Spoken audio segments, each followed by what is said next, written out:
And joining me now is John Gizzi, Newsmax White House correspondent and chief political columnist. Hello, John.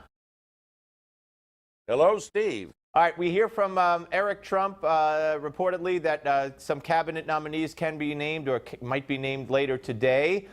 With that in mind, let's focus on Rudy Giuliani and a piece that you wrote for Newsmax.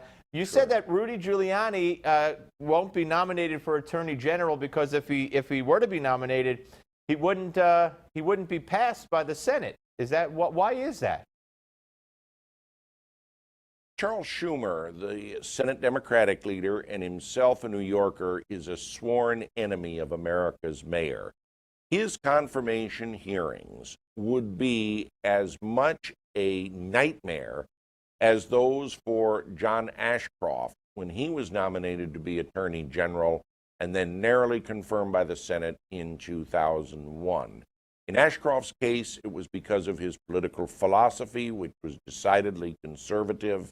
In the case of Rudy Giuliani, it's because he's picked the wrong guy to make an enemy of, in the sense he's a Republican from New York. Chuck Schumer is a Democrat, and he never forgets. The hearings would go into his finances, his life in the private sector since leaving Gracie Mansion, as well as probably controversial statements he made as mayor. In the end, it would lead the nominee to probably withdraw his nomination. Going to another position, such as the State Department, is something that he would probably coast through. Let's put it on the table.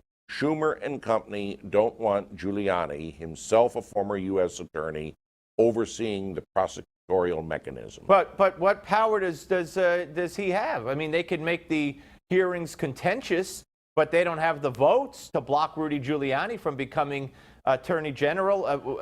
Does he have skeletons in his closet that you're alluding to, or I mean, what power does Chuck Schumer have? Well, I think you said it best, Steve. He can make those hearings very contentious and very stormy. And I've seen many a nominee decide as these hearings drag on and they never get around to an actual vote that they just do not want to go through this. Now, if he were in the Foreign Relations Committee with Senator Corker of Tennessee as chairman, and he would be in an area where he wouldn't be prosecuting anyone, he would sail through.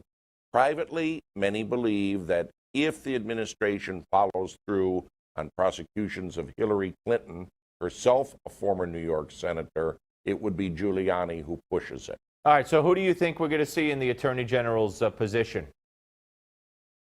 Jeff Sessions, U.S. Senator from Alabama, former state attorney general of the Yellowhammer State, former U.S. attorney, and the first U.S. senator to endorse Donald Trump. Remember, historically, whether it was Robert Kennedy under his brother Jack, whether it was John Mitchell under his former law partner, Richard Nixon, presidents have always had an attorney general as their confidant.